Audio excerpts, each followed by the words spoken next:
is calling you. The universe is calling me.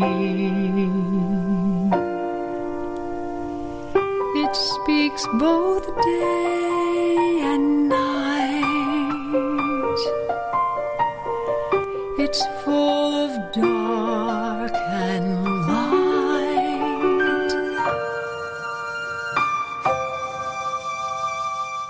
And hey, welcome to Sky Tour Radio here on KGRAradio.com. I am Mark D'Antonio. Wait, am I? Yes, I am. I just had to check. I've been going crazy these past couple of weeks. And with me tonight, as always, is the ever wonderful and beautiful Amanda Curran. Hey, Amanda, how you doing? I'm well, thanks. How are you? Fine, thank you. And also with us is the wonderful astronomer, Daryl Mason. Hi, Daryl. Welcome to the show, as usual. Hi, Mark. Hi, Amanda. Thank you for having me on, Mark. Of course, you're always welcome here, Daryl.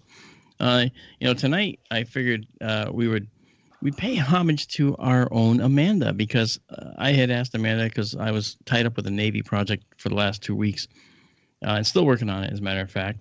And then I have to fly at the end of the week to Las Vegas to speak at a conference down in Laughlin, and then go to Arizona to work on the observatory site. But it's been such a whirlwind that I really didn't have a lot of time to think about some good topics for tonight.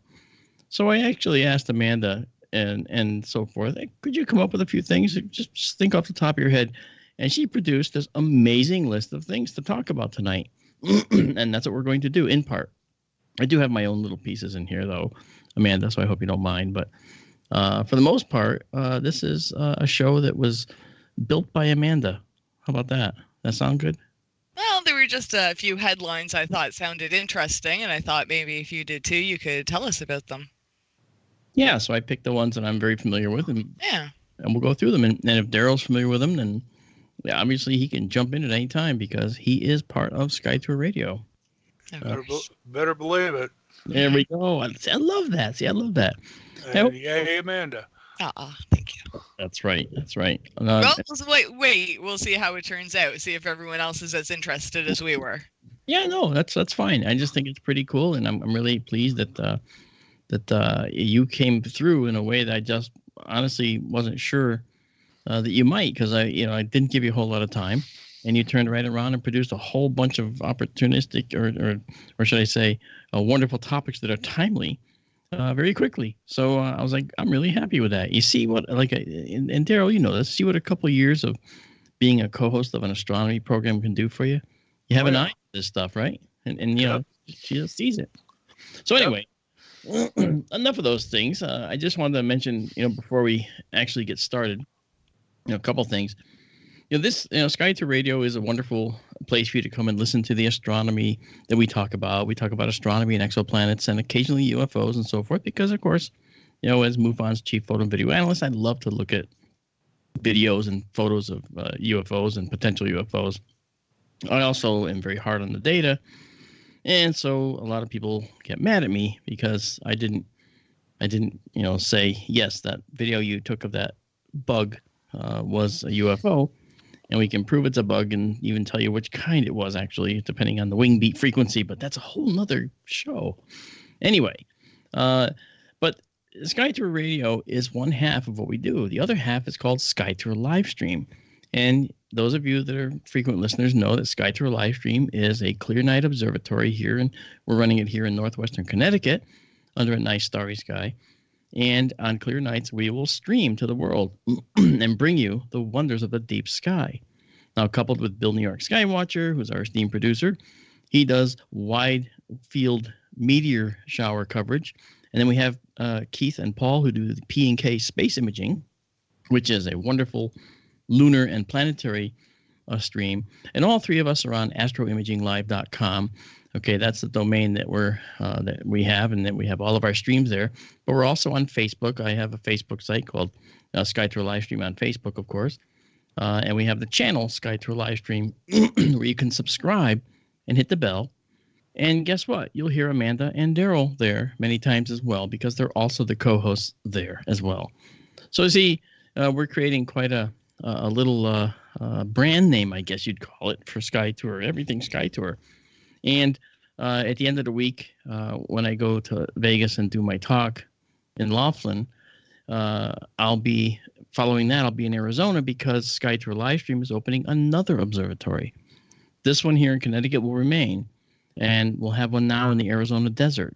And I put up a Facebook post that you might want to check out under my ID, my name, and you will see that there's a photo up there showing you the way the sky looks just after sunset at the new Sky Tour Livestream West Observatory site. You can see the Milky Way going from right over your head all the way down to the horizon, and it literally, the Milky Way disappears into the remaining glow of the sunset.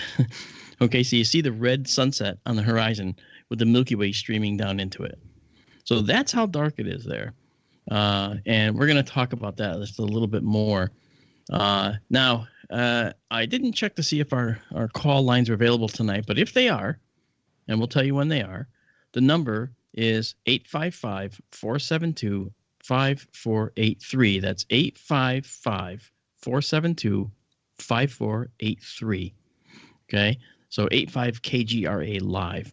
And we will be taking calls in the last half hour of the show. And if you want to talk to Daryl or Amanda or I, you can reach us at skytourradio@kgraradio.com. So that said, onward and upward. So tonight we're going to do an exoplanet roundup. I've got a really cool planet for you to, well, it's not really cool. It's actually really hot to talk about. And then we're going to do a potpourri, the features that are all based on Amanda's objects and things that she wanted to talk about, which I think is kind of cool. And we're going to turn it over to Amanda, and she's going to lead all of it and tell you all about it. Right, Amanda? Hardly. But before we move on, actually, Ronald wanted to know who is going to run your original Sky Tour live stream location. Well, actually, we can run both at the same time. And we'll just run it from Arizona. Well, yeah, I'll run it either from – initially, I'll be running it from Connecticut to Arizona. And then when I move to Arizona, I'll be running it from Arizona. But I'll be running the Connecticut one here as well. By then, though, I may move the Connecticut version to a dark sky site in New England, actually. There's a plan for that, too. It's a secret plan, a secret double top secret plan that I can't talk about right now. But it's possible that we will be moving that Sky Tour live stream site elsewhere as well. But let me tell you, it's really thrilling because imagine this. Imagine if both observatories were open at the same time with the same instrument in them and we're both looking at one object in the sky, namely the moon. We can now make a 3D picture of the moon. Who's done that? Damn straight. Who's ever done that? And I'm announcing it now to the world, and everybody's going to do it now and then say, oh, well, Mark's late to the game. You know, that's okay. I just, so we're going to make a really interesting set of photos from that. And it'll take some processing as well. There's a lot of factors to worry about and so forth, but it's going to be cool. And I can't wait to try it out. So that said, you know, when that happens, I'll let you know. We're projecting that we'll open, we're calling it STLS West, Sky Tour Livestream West. STLS West will be open probably, if it looks like it's going right now, probably April. And if it goes really fast, then March. We have all the hardware. I have it here. We're testing it. We have a new all sky cam, which is part of Sky Tour Livestream East that we're showing off and letting people see when we do the streams. And that's going to be going into the Western site as well. And so we'll be getting, you know, double the equipment, you know, to make it all identical long term. And that's going to be kind of cool. So all that said, I invite each and every one of you to come out to Arizona and check it out live. Yeah. Of course, no one knows where it is because that's part of the nature of this. We're not going to be announcing its location because we'll take select people there, but we're not going to be announcing the location. You know, since obviously it has tons of security. There's more than 30 security cams on the site. So already. Do you have a bunker for it? There is actually a bunker as well. And All right. by that name, as a matter of fact, it's called the bunker. It's 20 feet below ground. Yeah. Hey, it's Arizona desert. Yep. I mean, this is Kill Bill kind of stuff, Well, yeah. This bunker was to protect from solar radiation flares, actually, and not nuclear wars. But it's cool because you go down there, and it's like you're in a whole new world because now you're underground and you're kind of living there. You got your own little space down there, and there's bathroom facilities and so forth. And there's even a tunnel to get out in case something happens. So it's not like the rec room in the movie Tremors, though. No. I bet there is a little bit. What's a bunker without a rec room, Yeah, that's true. That's true. Now, these things don't belong to me. These belong to the person whose land it is. But it's actually just a beautiful kind of a home away from home sort of thing, But it's really pretty out there. And the photo I put up on the Facebook is actually a 30-second photo using the ISO, the sensitivity of the camera, the ISO of 6400, which really isn't a lot, considering that this camera we use goes up to 409,000 ISO.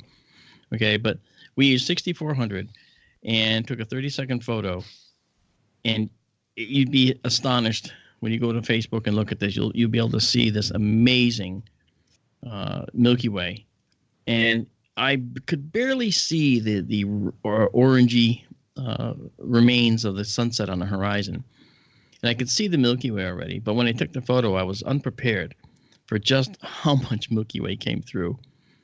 So in other words, it's a very dark, very clear sight. Now we talk about, well, how dark, and we'll talk about that in just a minute. But basically, well, I could talk about it now. I think it's a good time to talk about it. When you measure the brightness of a sky, wherever you are, okay, the brightness of a sky is measured by a scale, a brightness scale, and that brightness scale is called the Bortle scale. That's Bortle, Bortle scale. And, it goes from 1 to 9, all right? And a really, really dark sky is 1.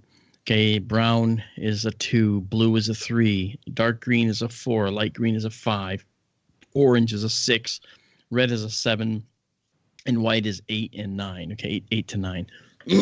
So it's 1 to 9. Well, this site is Bortle blue. It's 3. So firmly 3. And so at Bortle 3, it's sort of a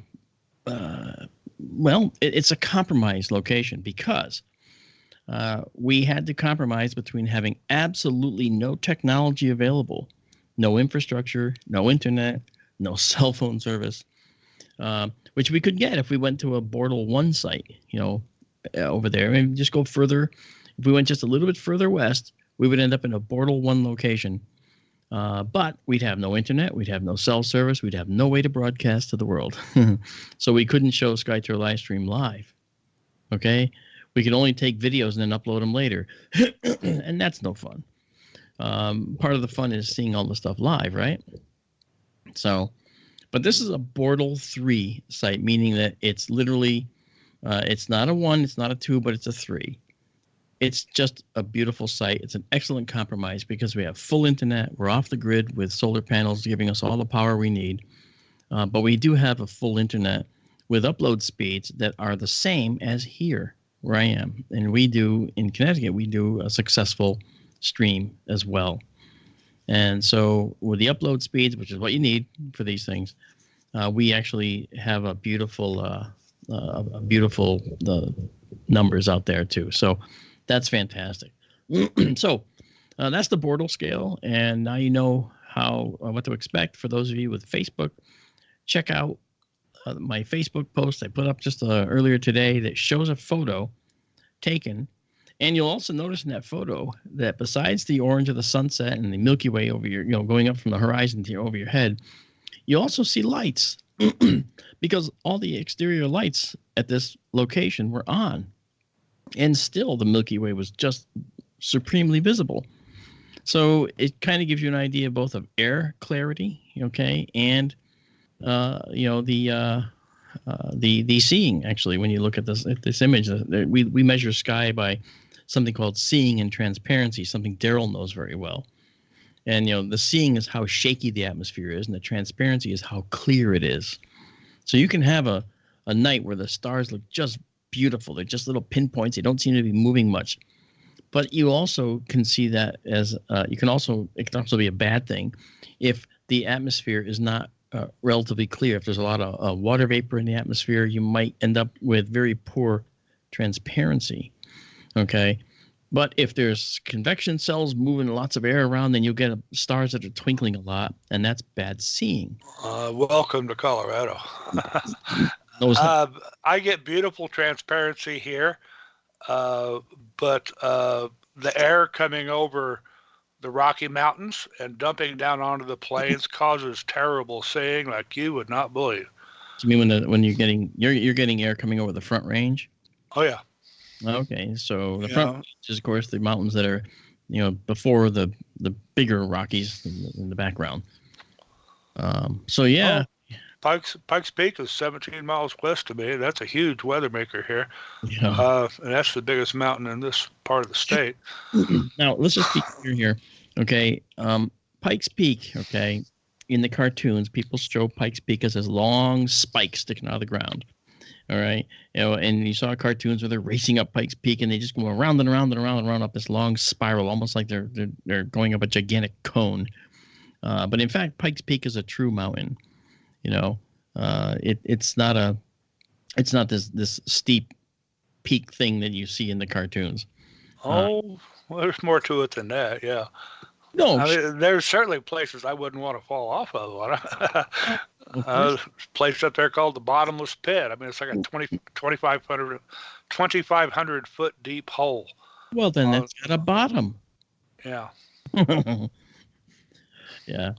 But yeah, I mean, the Pikes Peak is a huge landform. It's a ridge running north to south. I want to say the bigger part of the ridge is about 6 miles long, 3 on the south and 3 on the north. And it's a great big honking mountain. It's not the highest mountain in the state, but it is the tallest mountain in the state. Mm-hmm. A lot of people say the difference between its base elevation and its top. Okay, it's about 8,000 feet. Okay. Now, there are higher mountains in the state. Pikes Peak tops out at about 14,115, I think, 14,115 feet. Where I used to live up in Leadville was the highest mountains in the state, and Mount Elbert was the highest, and it was 14,440, I believe. Yeah. So, several hundred feet higher than Pikes Peak, but it wasn't nearly as tall because its base elevation was about 10,000 feet. Mm-hmm. Yeah, and if people understand that it really depends on the land that the mountain is sitting on to begin with. That's what Daryl's getting at there with the the base elevation. Because when you go to Denver, you're almost like at 5,000 feet landing in the plane.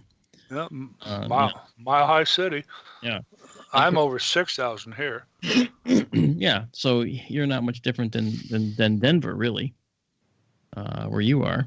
Well, not as populated. Light pollution is not quite as bad yet. It's gotten really bad, though. Yeah. Listen, I got my first telescope when I was living at about 10,500 or 600 feet elevation, very close to that highest mountain in the state, in fact. And I had the most beautiful dark skies you could ever imagine. I can imagine that. But now everybody's moving to Colorado. They're loving the place to death. And I used to be able to see the Milky Way from my yard here in Colorado Springs, and I can't anymore. I haven't been able to for a long time. Now, see, that's the thing that really bothers me. And that's another reason why I'm moving to Arizona. Arizona is a dark sky state. You can't put in lighting that's going to aim straight up into the air to illuminate your little business sign. You can't do that. You got to do it from the top, and you have to use a full cutoff fixture. And lowly little Connecticut here has become a dark sky state. If you get state funds to put in lighting for any type of public work, all right, it has to be full cutoff fixtures. Unfortunately, they're also going with LED, which is a problem because LED has a very large bandpass. Okay, it has a lot of wavelengths it's throwing out, And it's not like the sodium vapor lamps, which in astronomy, we could literally remove them with a filter. Yep. And now with LED lighting, well, these light emitting diodes, okay, are causing havoc because they're emitting light in the whitish blue end of the spectrum. And it's really hard, especially if you want to see something like a blue reflection nebula. Okay, it's getting very hard to be able to differentiate those from the background light pollution. So there's a way around it, and you just need to get a BB gun. And we have the technology for that. Well, listen, we're a victim of our own success here. They went with full cutoff sodium vapor lamps here a generation ago. I raised a stink about it here back in the late 90s. And the town went with largely full cutoff, I forget, high or low pressure sodium vapor lamps. Yep.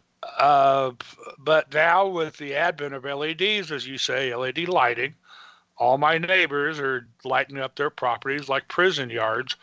And you go downtown here at night, and the designers for the town fathers love these new zero cutoff. They're Victorian-looking sort of lamps, trying to fit the schema here. And they're lighting up the tops of all the high-rise buildings downtown. They're that bad. Yeah, that's terrible. And it's not going to get any better. I belonged to the IDA, International Dark Sky Association, back in the 90s and early 2000s, and I eventually decided it was a fool's game. And, we've talked about Starlink, too, now, and I finally got to see a Starlink procession the other morning. Tell us about that soon, by the way. If you like. I'd like to tell you about the sunset last night and the moonrise. You don't just get one thing you can talk about. You can actually talk about more than one thing. Did you know that? Well, sure. I'll try to worm it in there somehow. We'll worm it. Don't worry. Okay. Yeah. Well, fantastic. So Daryl's cause, you can hear him pleading here, is one that's actually something that you hear repeated all across the United States. There's too much light, and when we talk about astronomy, we share astronomy with people who can actually look up and see stars, and we also share astronomy with people who don't ever get to see stars. Can you believe that there's places where people are in cities where when they look up, they don't even know there are stars up there? Maybe they'll see Sirius, the brightest star in the sky. Maybe Jupiter, if it's there, or Venus possibly. I got a UFO case, in fact, from someone who sent me a video. And the video had Orion in it. It had Sirius in it, which is the brightest star down to the left of it. And Procyon, which is a slightly less bright star than Sirius, of course, but it was in a triangular formation with Rigel, the lower right star in Orion. And she thought that this was something akin of a UFO. And I explained, or I think I have to explain. I don't think I got that to her yet. I don't see anything in there that looks like a UFO. I see Orion, I see Sirius, I see Procyon. Where's the UFO? So I'll have to send her that. But I think that, when you see stars like this, and for the first time when you actually look in the sky and see these beautiful stars, these stars over your head, then you get to see what I'm talking about. For those of you listening, go to like I said, go to the Facebook site, my page, Mark D'Antonio, and look at my most recent post there, okay? And you're going to see this photo taken in the Dark Sky site of SkyTour Livestream West, and you'll see what I'm talking about, all right? You can get lost in the sky as an astronomer, someone who knows your way around. You can get lost looking up from a dark sky site. We're used to seeing Orion, but how about seeing Orion with literally hundreds of other stars that look about as bright as the belt stars in Orion to your eye? You don't even realize, holy cow, that's actually Orion. I got lost in the sky. Me, Mr. Big Ol' Astronomer Guy. I got lost looking up in the sky when I saw my first dark sky. I just couldn't believe it. It took me a while to pick out Cygnus in the summer in the summer sky. And the only way I found it was by literally seeing with my eye the North America nebula, which was north of the star Deneb in in the Milky Way, and where I was sitting, we're standing. I mean, it was not quite over my head. But I'll tell you, your first dark sky you'll never forget. So I encourage you to do that. It's actually, I don't know if you guys know this out there, you listeners, you wonderful people, my best audience on earth. But I don't know if you know this, but did you know that a dark sky is actually considered a healthy ecosystem of its own? It is. It's its own ecosystem. And so this is what the IDA, the International Dark Sky Association, will tell you about when you go to their site. I encourage you to go. I mean, it's, Daryl says, he had an experience with the IDA, which is, that he was fighting a battle he couldn't win, progress. But the IDA does win. I think I won the battle, but I lost the war. Okay. Mm-hmm. I mean, I banged the drums and did some consciousness raising here a long time ago. And hey, they went with sodium vapor lamps, full cutoff lamps. Yep. But, so many people are moving here and they're trying to make the place attractive for them. And so they put up these fancy zero cutoff Victorian street lamps everywhere downtown now. Yeah. I won the battle, but I lost the war. I mean, and it's inevitable. I've come to think it's a fool's mission. But hey, we have a break. Yeah, I know we have a break. And it's coming up pretty quick, isn't it? So it's upon us now. It's upon us now, yeah. Well, look, hey, folks, just hang around. We will talk some more, and we'll actually get into what we're here to talk about tonight. Beyond this, I'm actually liking this discussion, because talking about a dark sky is very important. But I'll be right back with Amanda and Daryl. We're just going to sit here in the background, kind of twiddling our thumbs until we get back from the break. This is Mark D'Antonio with Sky Tour Radio. We'll see you in a few seconds.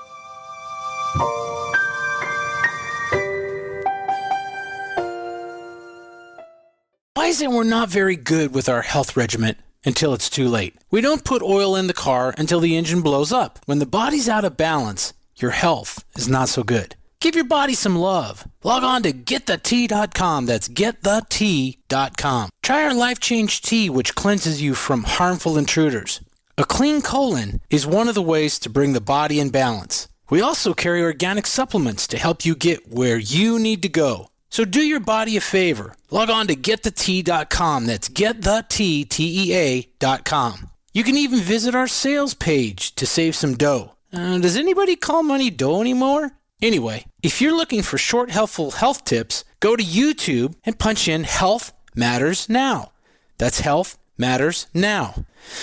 So, log on to GetTheT.com, shop, get balanced, then learn some cool tips at Health Matters Now. You'll be glad you did. That's GetTheT.com. Ew, yuck. They're unhealthy and gross. Bugs, I hate bugs. We keep a clean home, but occasionally bugs show up. Well, I found something that is tougher than bugs. Orange Guard.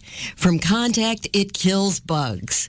Plus, Orange Guard kills hidden bugs and keeps new bugs away for weeks. I know. I use Orange Guard. Plus, all of the ingredients of Orange Guard are on the FDA generally regarded as safe list. Orange Guard may be used around food, humans, and pets. It promotes a healthier planet, and here's a bonus. Orange Guard cleans where it's sprayed. Plus, it comes with a 30-day money-back guarantee. Orange Guard. You can get Orange Guard at Ace Hardware. And listen, folks, Orange Guard is tougher than bugs, and it's safe to use. Go to orangeguard.com. That's orangeguard.com.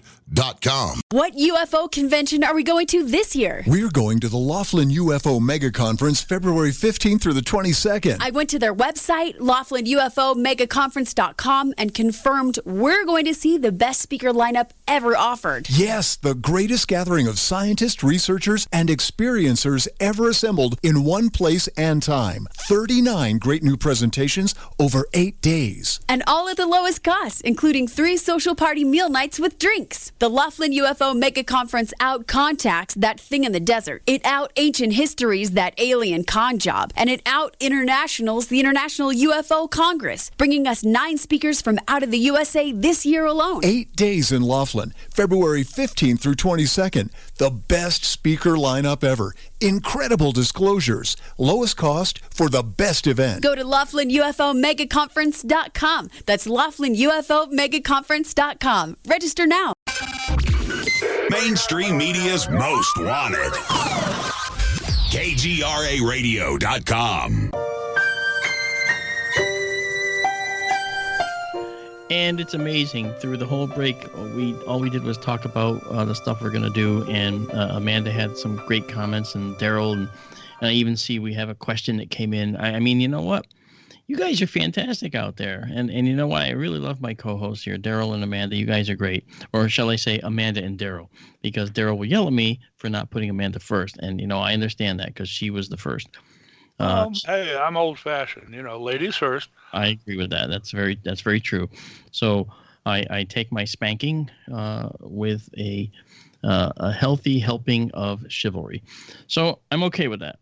And I wanted to just before we get on, I see a question in the chat. Amanda, what was that? Did you have that question? Yes, for Maria. I assume she means your state, Mark, Connecticut. She thought she had heard something about some UFO sightings, about 13 in your state yesterday.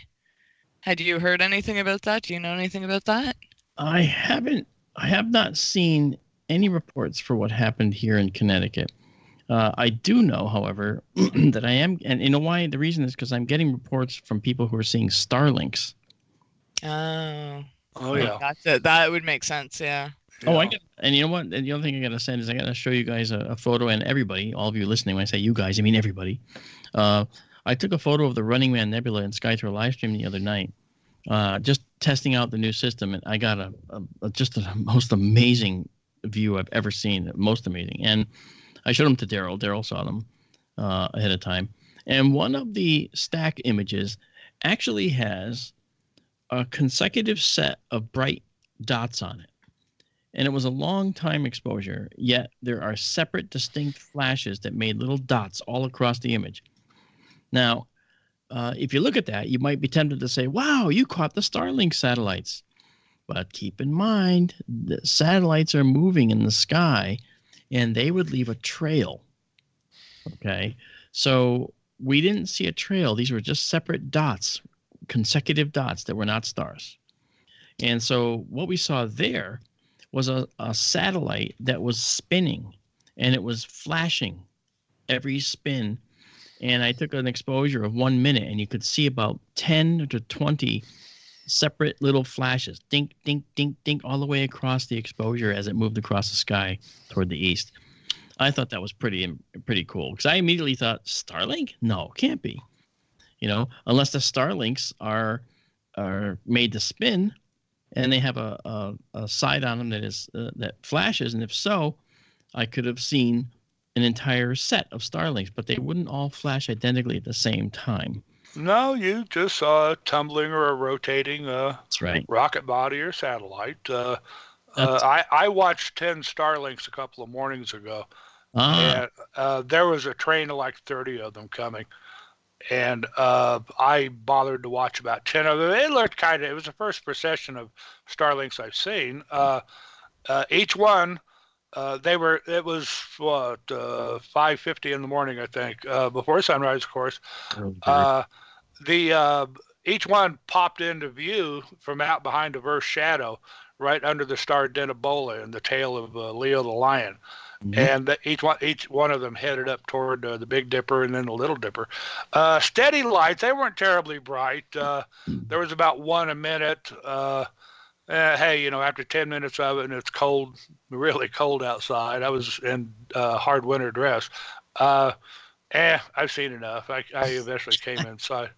The coolest thing I saw that morning up in the very same area near Denebola, while I was watching, one bright satellite went north. It was very bright. And I think one other went north, a dim one. And then 3 went south, and one of them flashed like an iridium flare. Wow. And those were totally unexpected. I mean, that all happened up in that one little area of the sky, in like the course of a minute or so. Wow. It was really cool to see. That's really cool. I mean, and this image I captured with these little spots, when we see a tumbling satellite, usually it gradually brightens and then gradually dims over a period of, a second or two. You might see it do that. These, though, are instant. They're dots. So that means that the flash was instantaneous. So it had to be something small on this rocket body or satellite that glinted the sun identically the same way across the entire exposure as it rotated, it rotated on its axis. So that was pretty fascinating to see that, because I love trying to figure out how those things happen. Yeah. So it's really cool, and and again, I apologize, Maria. I don't have any idea about the 13 in Connecticut that we're seeing. And I wasn't trying to suggest that they were satellites that we're seeing, of course. It could be something else, but I was unaware. I know I live in Connecticut, but I work, for international MUFON too. I mean, I see stuff from all over the world, not just Connecticut, unfortunately. And I should see it from here. But sometimes I'm the last to know, when it comes to Connecticut. I don't know why. But that said, I apologize. I don't have any information on that. But if I can find some out before the end of the show, I will tell you. I will indeed. But it's all really cool to talk about this stuff. But speaking of the opposite of cool, we have very hot. And in our Exoplanet Roundup, one of the things I want to talk about is the hottest planet found in the entire universe. And we found it. It's called Kelt 9b, not kilt. Okay. It might be cooler in a kilt, but it's Kelt, Kelt 9b. And the star is Kelt 9, and the planet is B. It's a gas giant. And this is a planet that's orbiting a scorching, hot blue supergiant star. All right. Now, it's so close to the star that this planet, which is bigger than Jupiter, is tidally locked. It has one face always facing the hot star, and the backside is not. So let me just explain a little bit what happens when we have a hot atmosphere-laden planet which is tidally locked like this. The hot side of the planet, the atmosphere is heating up tremendously, and that generates a lot of convection cells and like in a pot of boiling water, and the atmosphere is roiling and boiling, okay? Maybe not boiling, actual boiling, but it's really moving around quite a bit. On the other side of the planet, there's a relatively quiescent atmosphere. There's really not a whole lot to make the atmosphere do any of this movement. But because the atmosphere is all connected around the terminator of the planet where the sunset is, the star set, this hot atmosphere is going to push itself all around the planet. So there's a lot of mixing, in other words, that goes on. So the hot part of the atmosphere up on the daytime side will mix with much of the dark side, but it will cool. It will cool off slightly. And this planet has these properties. It has a bright side, which is, if you want to know what hot is, okay, the star itself, okay, is 17,850 degrees Fahrenheit at its surface. That's the hot blue supergiant that it's orbiting. That's its temperature. 9,900 C for Amanda. That's Celsius. And for those that look at the Celsius scale. And the daytime side of this planet, the atmosphere, okay, the air of hydrogen and other materials, methane and so forth, is 7,800 degrees Fahrenheit in temperature. That's the hottest planet in the universe so far. I mean, the atmosphere is positively incandescent. It's glowing from being so hot. And that's 4,300 Celsius. How could that not vaporize? I mean, I've heard of hot Jupiters before, other exoplanets, but good grief, how long could something like that survive? You'd think a thing would, burn out like a candle. And yes, exactly right. And that's such a good point. And it wasn't scripted, folks. He asked a question that was literally where I was going next, because he's absolutely right. Much of the problem that we have with these planets, all right, is what Daryl said. If they're really hot, their atmospheres are going to, in turn, in time, boil away. And they'll vaporize themselves, and much of it will be lost to space. Well, this planet is losing some of its mass to space in this way. However, because it's tidally locked, this bright hot side with all these boiling convection cells I talked about is pushing a lot of the material around to the backside. And the backside isn't as hot as the front side, okay? In fact, the backside is only 4,000 degrees Fahrenheit as opposed to 7,800. Big savings, right? You don't got to wear a sweater, all right? And that's 2,300 Celsius for those keeping track on the backside instead of 4,300 Celsius. So what happens is there's hydrogen molecules in the atmosphere. The hydrogen molecules, it's so hot at 7,800 degrees Fahrenheit or 4,300 Celsius that the hydrogen can't stay together. It breaks apart into constituent atoms. That's called hydrogen dissociation. And this process is called dissociation and recombination. But recombination can't occur unless the temperature is lower. So these boiling convection cells push the hydrogen atoms around in the atmosphere, and some of it eventually goes to the other side of the planet, where it begins to cool down to the relatively modest 4,000 degrees Fahrenheit. And that's where the hydrogen atoms can recombine. So they can handle those temperatures. So that's the reason that this planet is still there as we see it. Now, is there a lifetime to this? Maybe. It is tidally locked in a blue supergiant. And what I suspect, actually, is that when the star became a blue supergiant, it probably earlier on was a different stellar type, okay, and became a blue supergiant as it acquired mass, maybe from a binary companion or possibly from original mass. But it could have been a very hot star. But then when the planet ended up encountering some of the debris in the area around the star, circumstellar debris, maybe this slowed the planet down enough over millions and millions of years to start spiraling it toward the star, where it reaches its scorching position it's in now. And so we're only seeing it at this snapshot in time. We don't know the whole history of how it got there. It certainly wasn't there from formation, because it would have been vaporized a long time ago, potentially. So it probably migrated there. And that's, again, this is why astronomy is so cool. Remember, we only have light to look at. We only have the light coming from these objects. But boy, does it tell us some amazing things. So this planet's atmosphere on the daytime side is actually hotter than some stars' atmospheres. Can you believe that? Can you believe that?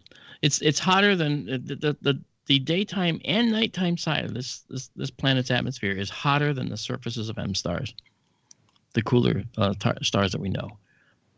And I think that's quite amazing, to be honest with you. And now, in homage to the Spitzer Space Telescope, now recently retired, this discovery was made by Spitzer. And Spitzer had a mere 3-foot diameter mirror. Actually, I think it's 2.9 feet, I think was effectively what it was. And it's taught us very much. Now, James Webb is going to be going up with much of the same type of equipment, but a better generation. And that's going to be a 21-foot mirror. And that's going to allow us unprecedented resolution of objects like this planet. And so, and just very quick, telescope resolution does depend on the diameter of the lens or the mirror that's capturing the light in the telescope barrel. Daryl, you know that well because you've encountered and looked for things that reach your Dawes limit on your telescope before, haven't you? Oh, heck.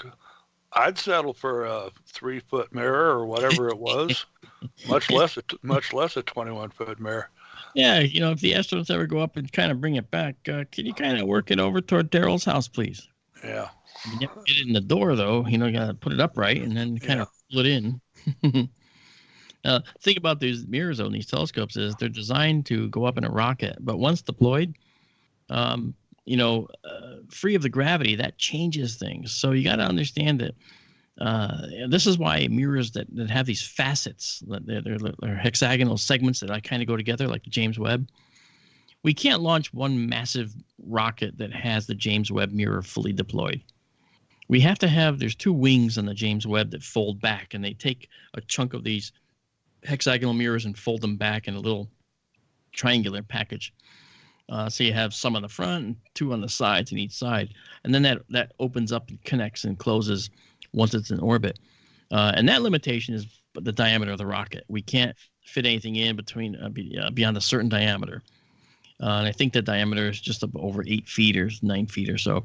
And it could be off with that. But still, we still can't launch anything bigger than that. So that's why these satellites have to fold up and so forth. And that, of course, means they have to withstand the launch forces and all that. Once they get up into space and they unfold and they get into position, now they're without gravity for the first time in their existence.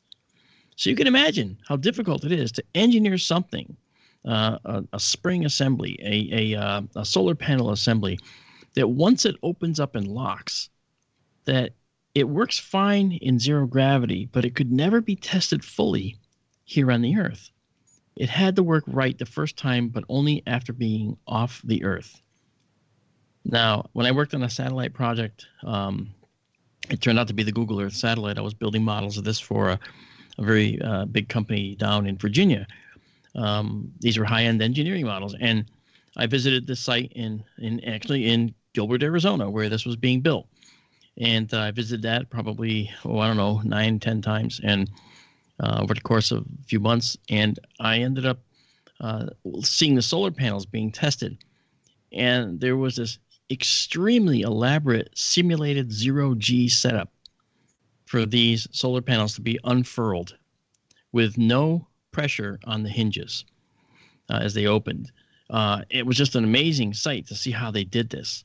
And you couldn't get near the solar panels or touch them, of course. I was in clean room garb the whole time, obviously. Oddly enough, they never cleaned my camera that I brought in to take photos. But boy, these cleaning systems practically sucked off my shoes, trying to clear all the dirt off my shoes. And that was, before I put on booties and then stuff over that. So it was really crazy. My camera, they didn't bother to look at it. It's like, something's wrong here. Well, anyway, it was pretty cool how that all worked. And seeing how that all came together was an amazing thing for me. And then, of course, the satellite went up, and I made the models successfully. And I was told later, hey, by the way, here's Sergey Brin and Larry Page with your satellite models. And, oh, that's who this was for? I didn't even know at the time. So it was kind of cool. So I think that the technology used to launch satellites is often overlooked, and to test the components, it's often overlooked. We don't recognize how difficult it is to test the simplest things, here on Earth that are going to work in zero G. In zero G, everything moves a lot slower because this way we don't have to worry about inertia. You move things really slow. That's why you see astronauts moving slow. It's like, look at me, I'm going to the solar panel. If they're walking in space. But the fact of the matter is, they have to go fast because remember Newton's third law. For every action, there's an equal and opposite reaction. If you reach quickly toward the space station, while you're floating out in space, then as you reach forward, there's going to be an equal and opposite reaction, and you might not actually reach the handhold. You might propel yourself into a spin, So you have to be really careful, And even the trainers they use to train astronauts, they have water around them, which is very dense. So those water trainers are kind of interesting, But I can tell you this: I think that you just have to think about the satellites and how much technology goes into launching these things. And testing is most important. Testing them. Boy, how do you test these things, I had a glimpse of it, but boy, it's something else. And I see we have another question actually in the chat, which is an excellent question. It was something we're going to talk about tonight, but I'll do it now because you're actually, and it's from X Lady who's asking us, and thank you, Amanda, for putting this up. Can I give you all an update on the star Betelgeuse? Why, yes, I can. It's still there. Well, for now. But we're reaching a critical point, actually, with Betelgeuse because it's reaching a point in its cycle where if it continues to do what it's doing, then we will know that we're at a new place with Betelgeuse if it continues to dim. However, it could be in a long-term cycle right now. And if it starts to come back up in brightness, then we'll know that it was part of this long-term cycle that happened to coincidentally align itself with this other dimming cycle. So right now, we're waiting until, I think it's like, was it February 22nd? Daryl, do you know? You remember the date? It's like 22nd or 23rd. I don't remember. I know what you're talking about. It is still continuing to dim at this time. I saw it went from magnitude 1.5 down to magnitude 1.6 or 1.66, something like that. So it's still dimming. Yeah. I looked at it last night, and by golly, it's dim looking. And people are starting to say it looks redder now too, per what we talked about a couple of weeks ago. Yeah, which is kind of odd, actually, because if it's dimming, because again, we talked about what makes a star bright, and what makes a star bright are two things: temperature and the size, the diameter. A really, really, really big star like Betelgeuse, which is as big as the orbit of Jupiter, if you put it where our sun is normally, the square of the radius of that star determines the brightness of it. But the temperature to the fourth power determines the brightness as well. So the higher the temperature, the bigger the brightness, but the bluer the star is going to be. So if the star gets small and looks more orange, then it sort of doesn't make sense, because if it gets small, it means it's contracting. And when a star like this contracts, it gets hotter in the core. Well, one of the possible scenarios I've seen portrayed is if it's like a cloud of gas or something, helping screen the light. Wouldn't that make it turn redder? Yeah, I mean, there is interstellar reddening, of course. And when we looked at, in SkyTour Livestream, folks, we looked at a cluster in Gemini, which is almost over your head for most people in just another hour or so. There's a beautiful cluster up there called Messier 35, but to its right is a smaller cluster. Okay, I think that was NGC 2198, Daryl. NGC is the catalog designation, New General Catalog. We did a whole, one of our first shows actually on SkyTour Radio was to talk about catalogs and how stars are cataloged and objects are cataloged. And so, but that cluster looks distinctly redder compared to this beautiful Messier 35, and it's also much smaller. And that's because of what's called interstellar reddening. There's dust in our galaxy, and this dust scatters a lot of the blue light that's coming from stars in the same way that the nitrogen and oxygen molecules in our atmosphere scatter the blue light, making our sky look blue all day long. And then at night, making the area around the moon look blue in the sky, making sunsets look red because the red light is coming to us, the sunlight's coming to us from a very much more atmosphere when it's down near the horizon. And so there's more scattering taking place. So the sun gets progressively redder as it gets nearer the horizon. So in the same way, distant clusters that are scattering, having their light scattered by dust between us and the cluster are going to look redder. And that's what's called interstellar reddening. And so that could cause Betelgeuse to also be red if there was a dust cloud passing between us and Betelgeuse. But it would have to be a fairly dense dust cloud. And I'm sure if we had the James Webb up there, we'd be able to look in that region and actually determine if there is any residual infrared energy that's being radiated away from a potential dust cloud that's there. I just think that Betelgeuse is shrinking. It's going down, and perhaps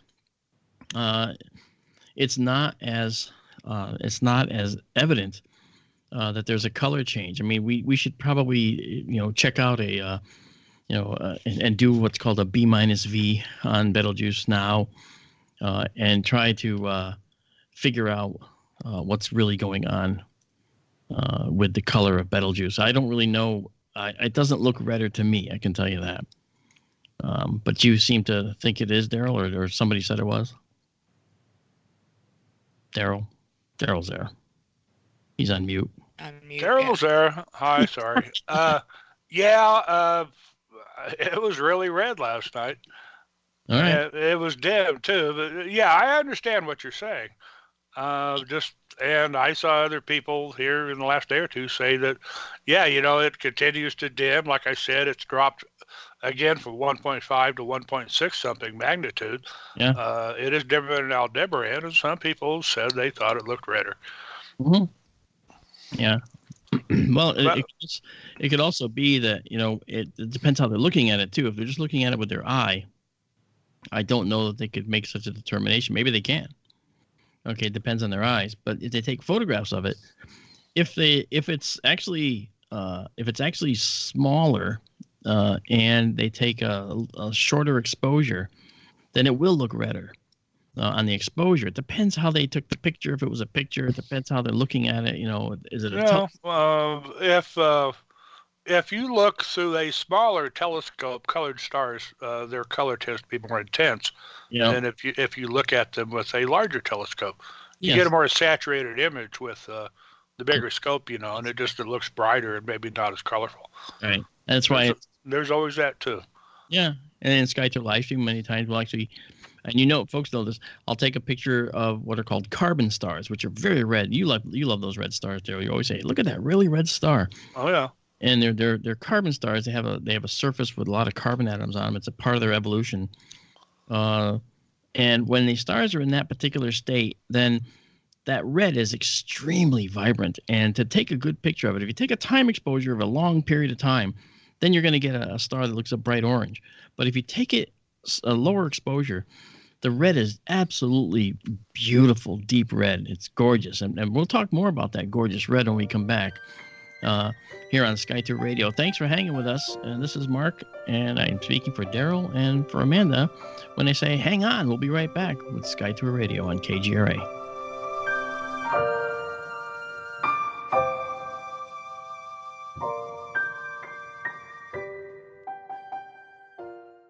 Hey, this check is wrong. I worked a holiday and 7 hours of overtime. Not getting paid correctly is a real pain. It could also hurt our boss if our company provides out-of-compliance checks. That's right, construction companies doing business with the government can get fined, or officials of the companies can go to jail if the checks aren't right. It's a law. The Davis-Bacon Act has 30 compliance issues for every check, but there is an easy way for construction companies to be in compliance. EMARS offers Compliant Client, a web-based system that finds and corrects all 30 of the possible out-of-compliance check issues. Users of Compliant Client report an 80% savings in time and money. Running a weekly payroll usually takes about 5 minutes. All 15,000 plus clients of EMARS have never had a legal compliance issue. Plus, they sleep better on check day. Contact EMARS at emarsinc.com or call 480-595-0466. Hey, Dr. Phil here. I help people solve difficult and trying personal problems every day on my TV show, but there's one problem that's just got me stumped: childhood hunger. Nearly 16 million children in America struggle with it. That's 1 in 5 kids who may not know where their next meal is coming from, despite the fact that there's more than enough healthy, nutritious food out there to feed them all. Now, I don't know about you, but that is unacceptable to me.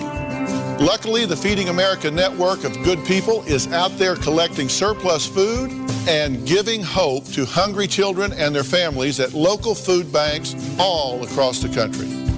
But let's face it, they can't do it without your help. Join me in supporting Feeding America and your local food bank at feedingamerica.org. Brought to you by Feeding America and the Ad Council. Together, we can solve hunger. Together, we're feeding America. The Laughlin UFO Mega Conference just announced an incredible addition to the world's greatest UFO event. Saturday, February 15th, we're going to see the final public presentation by Charles Hall. Following him, we will see the world premiere screening of the feature-length documentary based on his life walking with the Tall Whites. And during the 8 days, there will be 38 more world-class presentations. I am so glad we chose to be at the Laughlin UFO Mega Conference 2020 on February the 15th through the 22nd. So go now to LaughlinUFOMegaConference.com and register. You can still make the decision to attend the only not-to-be-missed UFO conference of 2020. It's simple. The world's greatest conference 39 presentations you won't hear anywhere else. 8 days, lowest cost. Go to LaughlinUFOMegaConference.com. Register now at LaughlinUFOMegaConference.com. Your contact for current news and trending topics. KGRARadio.com.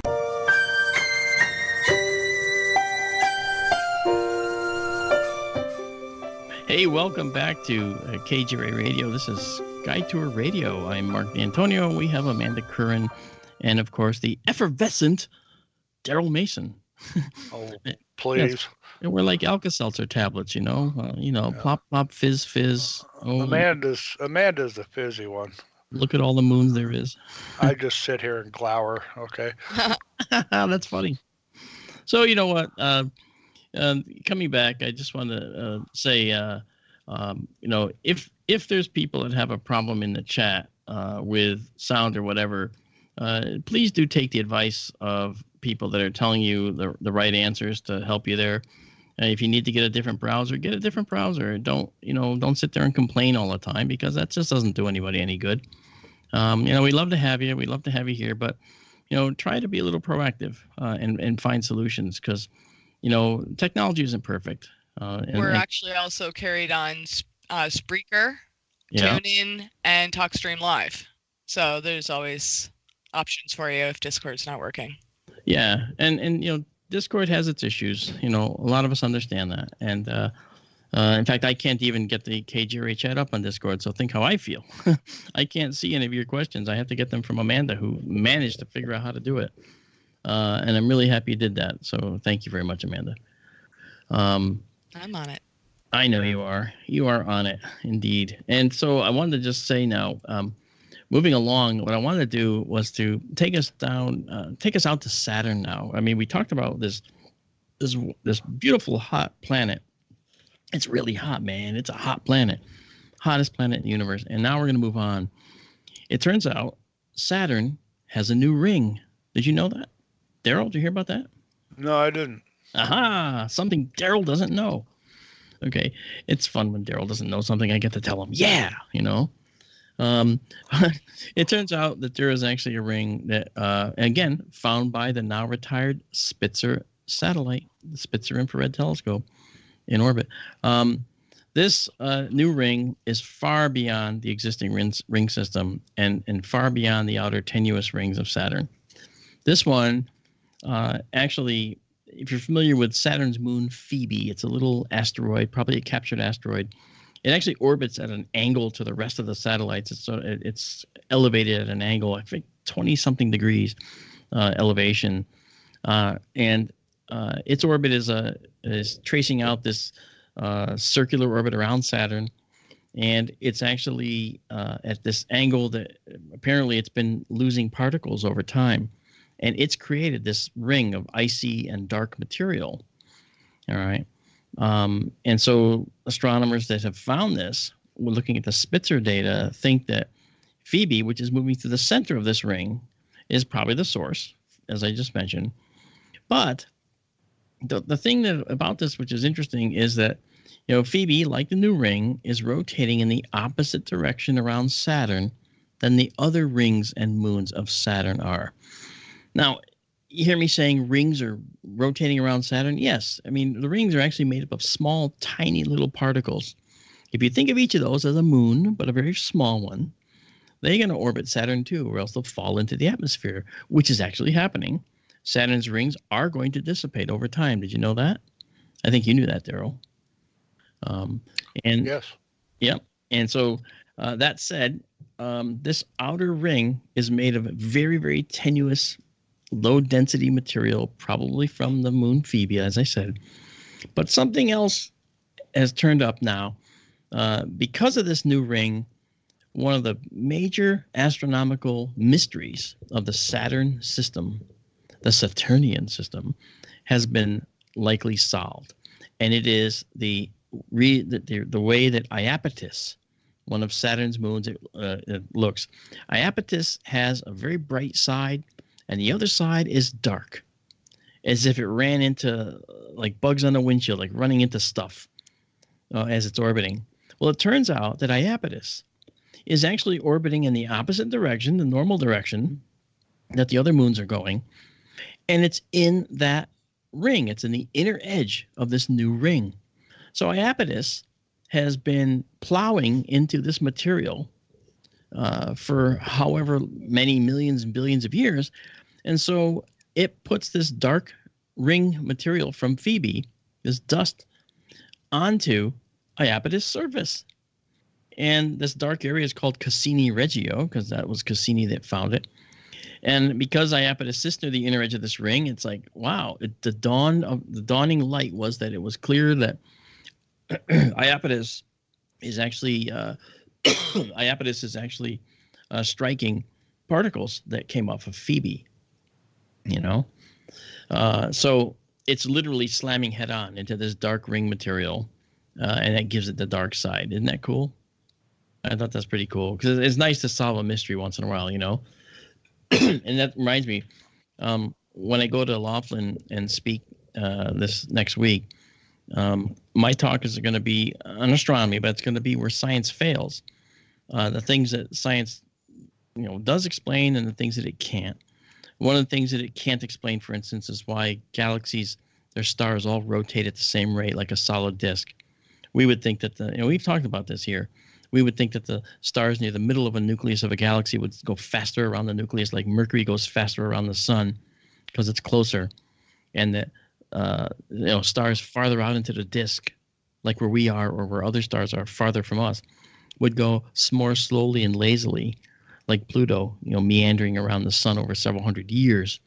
But in fact, it turns out to be not true. It turns out that it's as if all the planets in our solar system, for instance, would be going around the sun and having the same length of a year, kind of a thing.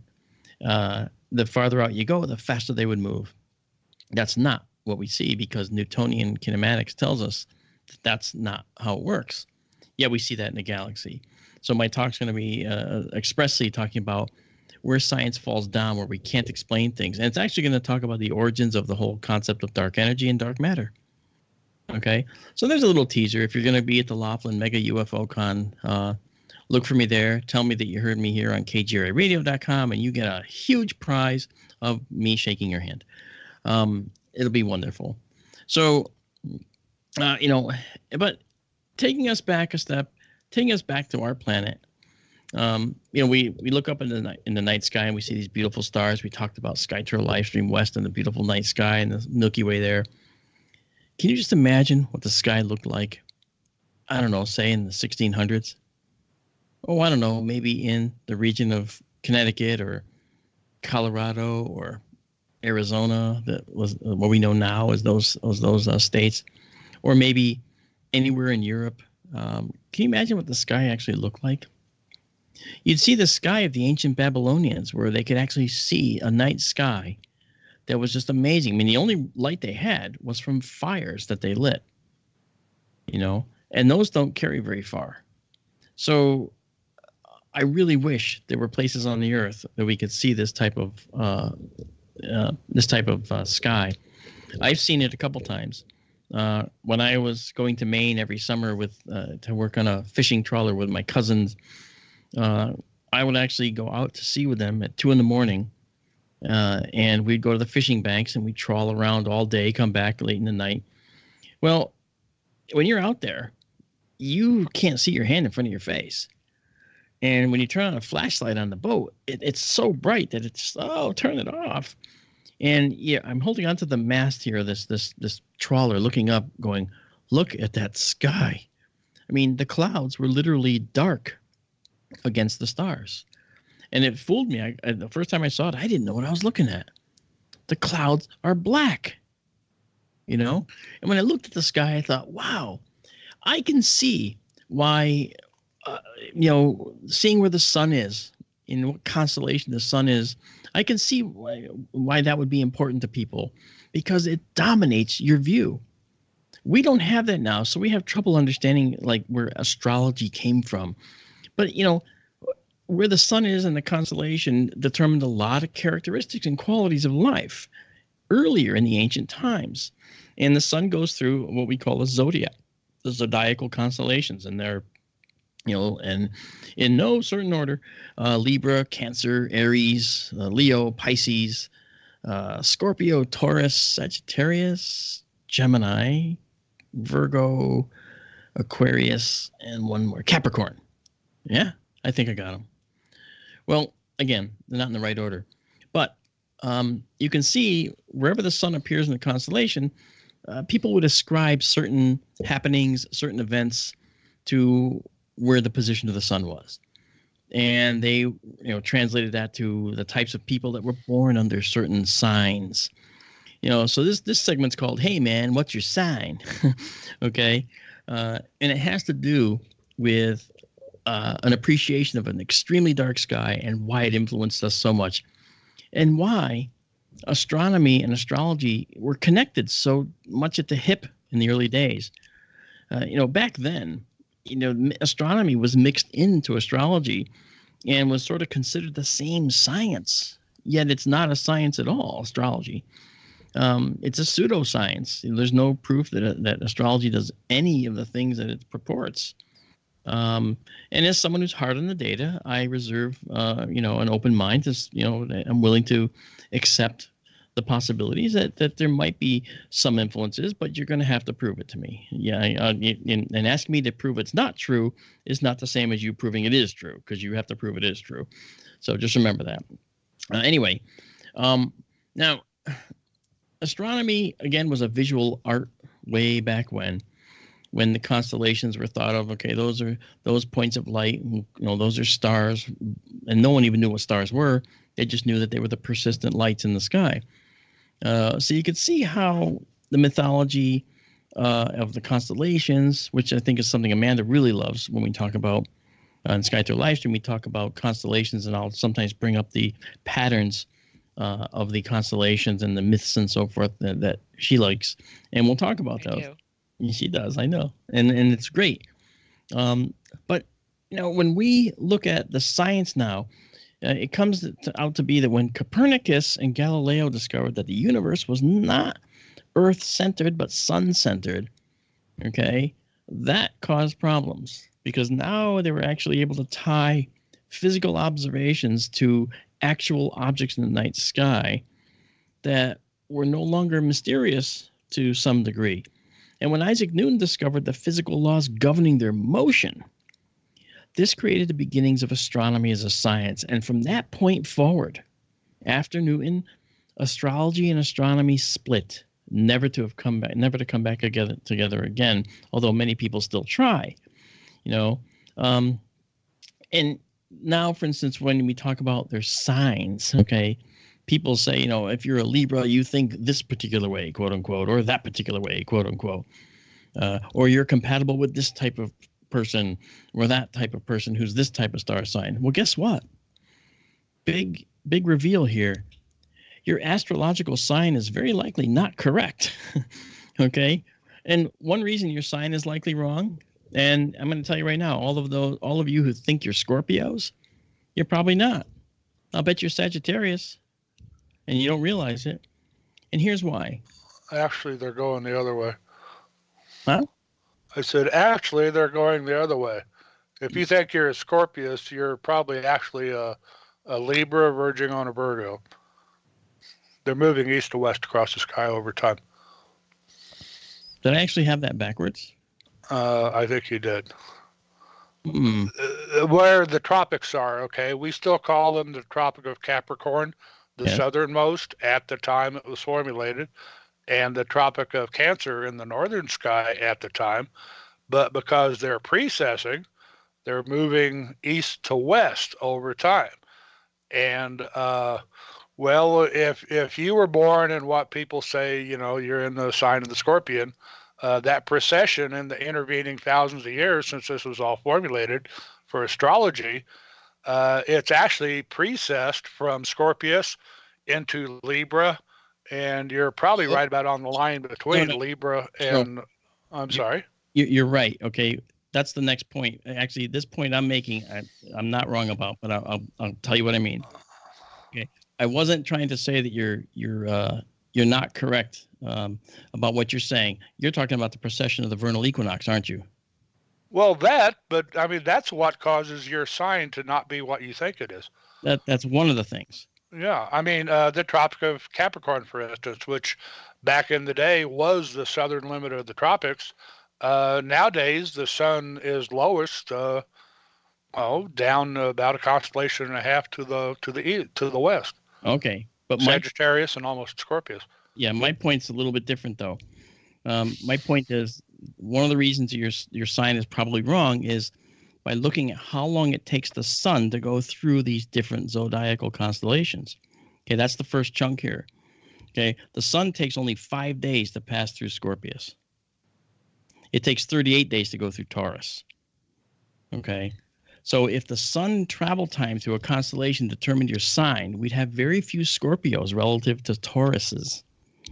Okay, but we don't, because Scorpio is stated to be from November 25th to December 17th. Right?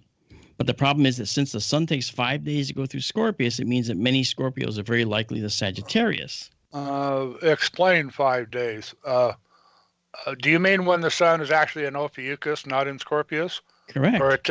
Well, astrologically, though, they would say the sun was in Scorpius all that time. That's and nowadays when we see the plane of the ecliptic barely nicks Scorpius, and it's mostly in Ophiuchus, right? And then into Sagittarius. But, if you divide that pie in the sky up into 12 pieces, well, it's going to be in what they call Scorpius, just as long as it is. They don't recognize Ophiuchus as a zodiacal constellation, right? Even though now it is. That is because of precession of the equinoxes. That's right, which is the next reason. But that was my whole point, though, is that the sun spends only 5 days in that little nick of Scorpius before it travels, into Ophiuchus, So now we end up finding that most people that say they're Scorpios are not Scorpios. But you can't say you're an Ophiuchu, or what are you? I'm an Ophiuchus. What? What's that? You're getting sick on me? No, that's my sign. No, it's not. See what I mean? So, I've tried to tell the story before with the big hula hoop in the sky, and you put that hula hoop around your hips and you hula hoop. If you divide that hula hoop into 12 pieces, and you're sitting there shaking your booty, and the hula hoop's going around you. Well, not only is the hula hoop going around you, but the hula hoop is slowly creeping from your left to your right. That's right. And say you put a little extra wiggle in your booty, so you make it tilt, that thing is going to walk around one complete motion on that hula hoop, the precession of the equinoxes in 26,000 years. Yeah, well, that's actually right. And then so the first thing that makes your sign not your sign is the fact that the sun doesn't actually spend time in the constellations that you think it does with the zodiac, again, because it's not actually, like I said, it spends 38 days in Taurus and 5 days in Scorpius. But you have these definitive months that's been defined, but you're not really a Scorpius if you think you are, for instance, potentially. And that's just one of the reasons. Now, the other one requires this deeper look at Earth's motion, which is where you're going. Because of the gravitational interaction between the moon and the sun, Earth's axis has this wobble induced by the effects of both those two bodies, moon and sun. And every 26,000 years, the Earth wobbles in a circle like a top on a floor. When you look at a top spinning, right, you see that the top of the top's handle starts to go in a little circle. Well, the Earth does that too on a grand scale. And if you stare at the top, you'll notice this wobble very, very clearly. Now, there is a term for this wobble, and I wonder if Amanda knows it. I know you know it, Daryl. We just talked about it, too. It's a P word, Amanda. Do you remember? For the wobble? Yes. PR. Precession, I assume. Come on, that was Amanda's question. I don't think I would have got that. Okay. Yes, it was precession. Now, here's an interesting fact. That, I'm guessing you know this, Daryl. Precession was actually the third motion of the Earth that was discovered by Hipparchus. I've heard that, yes. Yeah. Okay. Now, this is a question for only Amanda. What are the other two motions of the Earth? Think about what the Earth does and think about the motions. What would you say they are, Amanda? And you're answering the question for everybody who's thinking of this out there in the audience. There's several motions. I have an instinct, but I'm probably really far off. Go for it. Are you looking for rotation and revolutions? Yes, I am. Yay! Very good. Both. Woohoo! Yeah, rotation is the day-night cycle, the 24-hour period, one day, and revolution is the yearly cycle, the orbit around the sun. I usually pick the wrong words or the wrong terms to describe things, so I just, for some reason, when you asked me that, those were the first two that popped in, because I remember a very early show we were talking about that. Yeah. Rotation and revolution. You hear that, folks? She remembered from an early show. I do remember. Do you realize that means that I have one good student here? This is good. No, yeah, and there's actually more. There's more types of motions that the Earth goes through. Our orbit does some really cool things too over time. But the precession of this Earth's wobble is responsible for changing that vernal equinox. Okay, now what does this all mean? And this is one thing that I think Daryl talked about on one show. We're going to talk about it again now because it kind of actually matters. If we extend our equator out into space, Daryl mentioned this a long time ago, actually, I think the last show, we have a giant circle going around the Earth that extends way out into space from our equator on out, right? And it's on a tilt. Now, why is it on a tilt? Well, it's because Earth's axis is on a tilt at 23.5 degrees. And that's off the plane of our solar system. And we call the plane of our solar system the ecliptic plane, right? And the ecliptic is the path that the planets take in their orbits, most of them except Pluto, of course, and they're about the same. So if you can imagine where our celestial equator, which is on this angle now because Earth is tilted, where that crosses that ecliptic plane, that point where it crosses is where the daytime and the nighttime cycles are the same, and those are called the equinox. So we have the autumnal equinox, we have the vernal equinox, that's the fall equinox, and the spring equinox. Those are the points where there's equal night and day, and that's what equinox means: equal night. Okay, equal is equi and nox, night in Latin. So that's the point where the sun's motion in the sky takes it across our celestial equator, right? It happens once in the spring, and then it happens in the fall. And traditionally, the spring equinox was in Aries, and this was always called the first point of Aries. And Daryl, you mentioned this in the last show, I believe, didn't you? Wasn't that what you talked about? Something like that. Yeah. But as the wobble occurs from precession, the point where our celestial equator crosses that ecliptic has been heading west by about 50 arc seconds per year. If you remember an arc second, an arc second is a fraction of a degree. Okay, a degree is made up of 60 minutes of arc, and there's 360 degrees. So clearly, you multiply that, you get how many minutes of arc there are. And they're kind of little arcs. We think of them as little arcs because we're extending circular equator out into space and lines of latitude out into space that way. So, and so it's heading west by about 50 arc seconds per year. And this is as Earth spins like a top and wobbles. Unfortunately for astrologers, we're already off by an entire constellation. Okay, the vernal equinox started off in Aries. Okay. But precession had brought it into Pisces around 100 BC. And it will next be going into Aquarius. And over 26,000 years, it will once again return to Aries for a time, but then it starts all over again.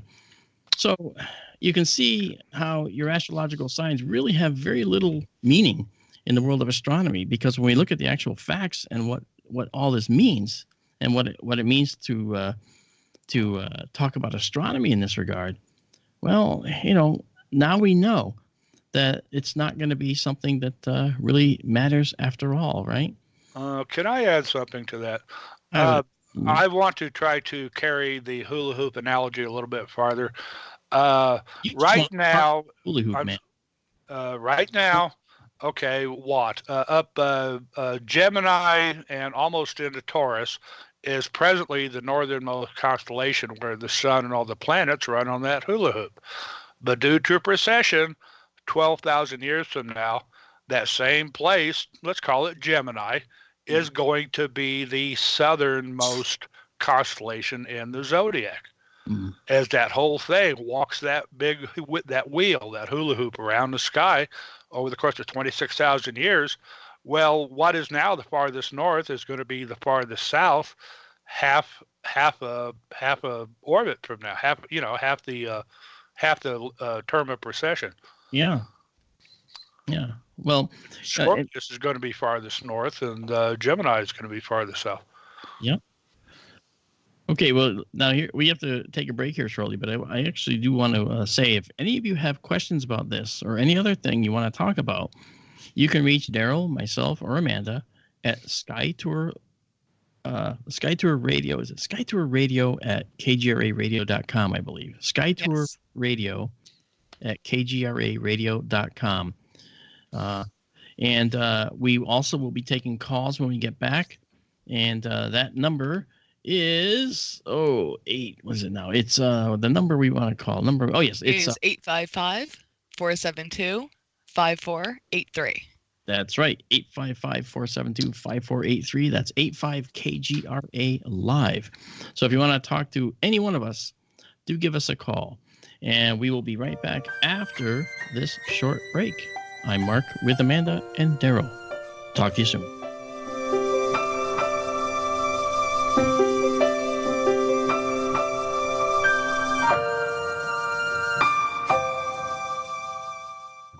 Hey, this check is wrong. I worked a holiday and 7 hours of overtime. Not getting paid correctly is a real pain. It could also hurt our boss if our company provides out-of-compliance checks.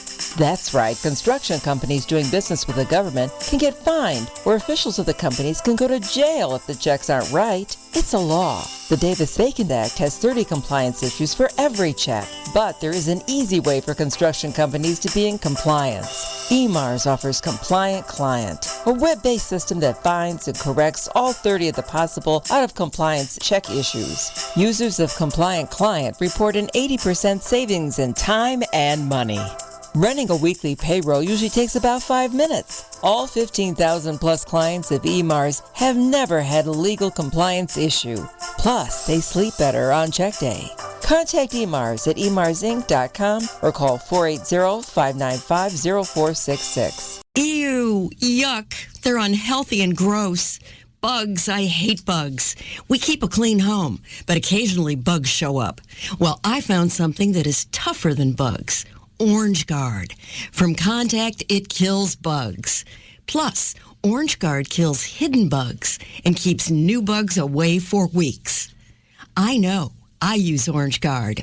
Plus, all of the ingredients of Orange Guard are on the FDA generally regarded as safe list. Orange Guard may be used around food, humans, and pets. It promotes a healthier planet, and here's a bonus. Orange Guard cleans where it's sprayed. Plus, it comes with a 30-day money-back guarantee. Orange Guard. You can get Orange Guard at Ace Hardware. And listen, folks, Orange Guard is tougher than bugs, and it's safe to use. Go to orangeguard.com. That's orangeguard.com. What UFO convention are we going to this year? We're going to the Laughlin UFO Mega Conference February 15th through the 22nd. I went to their website, LaughlinUFOMegaconference.com, and confirmed we're going to see the best speaker lineup ever offered. Yes, the greatest gathering of scientists, researchers, and experiencers ever assembled in one place and time. 39 great new presentations over 8 days. And all at the lowest cost, including 3 social party meal nights with drinks. The Laughlin UFO Mega Conference out contacts that thing in the desert. It out ancient histories, that alien con job. And it out internationals, the International UFO Congress, bringing us 9 speakers from out of the USA this year alone. 8 days in Laughlin, February 15th through 22nd.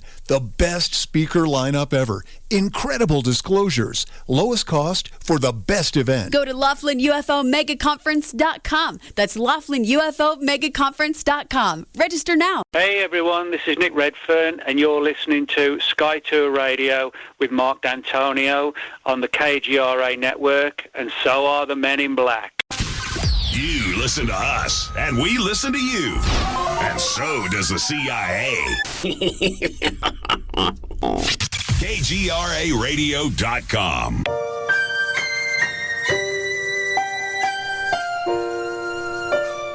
Hey, this is Mark D'Antonio back with Sky Tour Radio, and we have Daryl and Amanda here as well. Amanda, I had to ask you, what was your week like this past week? Kind of a weird segue. I know. Why? Why do you ask? Well, because, while you've been digging up some beautiful stories for us, and I mentioned that many of them we're going to talk about tonight, but for some reason we didn't get too far yet. And I know we have a caller on hold so far, but we'll get to them. But I did want to bring up one of your stories that I thought was very cool. There's a galaxy that you sent me an article about.